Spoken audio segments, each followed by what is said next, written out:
இலங்கை தமிழர்களை கொன்று குவித்த ராஜபக்சேவை பன்னாட்டு நீதிமன்றத்தில் நிறுத்துமாறு ஐநாவையை வலியுறுத்த விடுதலை சிறுத்தைகள் கட்சி கையெழுத்து இயக்கம் நடத்தி வருகிறது. நடிகர் விஜய் அவர்களிடம் கையெழுத்து வாங்குவதற்காக நாங்கள் படப்பிடிப்பு தளத்திற்கு சென்றோம்.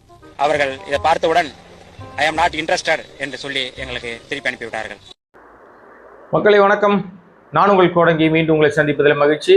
இன்னைக்கு சட்டமன்றத்தில் நம்முடைய முதல்வர் சோசப் விஜய் அவர்கள் பேசிய பேச்சில் மிக குறிப்பாக ஒரு விஷயத்தை சொன்னார். நிறைய விஷயம் சொன்னார். என்ன ஒரு விஷயம்ன்றீங்களாண்ணா? ஒரு விஷயமா பேசுகிறேன். இந்த ஒரு விஷயம் என்ன அப்படின்னு சொன்னால், பக்கத்து நாடாக இருக்கிற தொப்புள் கொடை உறவுகளாக இருக்கிற இலங்கை குறித்து ஒரு விஷயத்த பேசினார்.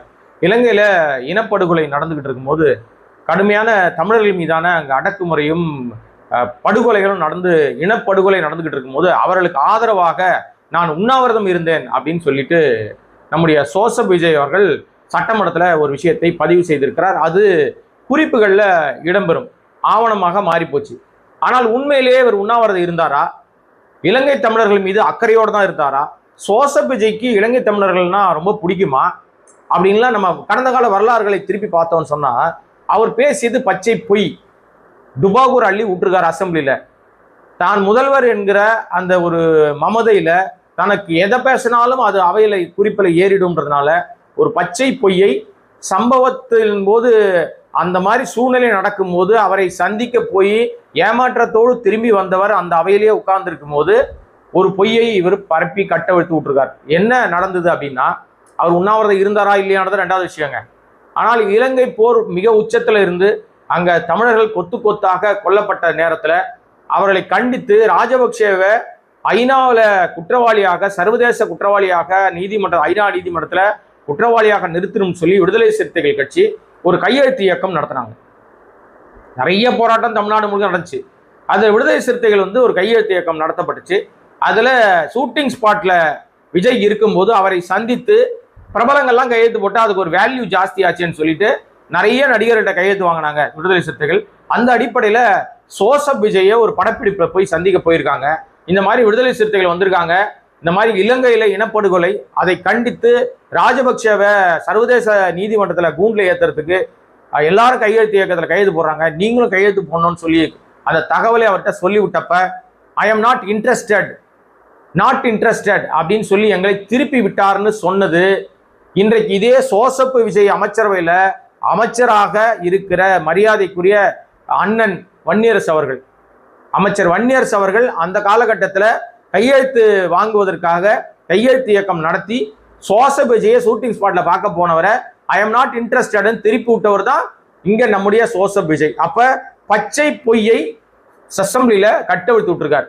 இது மட்டும் இல்ல, இந்த இனப்படுகொலை கண்டித்து எல்லாரும் கருப்பு பேட்ஜ் அணிந்து நடிகர்கள் ஒரு பெரிய உண்ணாவிரதம் நடத்தினாங்க. எல்லாரும் கலந்துக்கிட்டாங்க. எல்லா நடிகர்களும், அனைத்து நடிகர்களும் கலந்துக்கிட்டாங்க. ரஜினிகாந்த் உட்பட எல்லாரும் கலந்துக்கிட்டாங்க.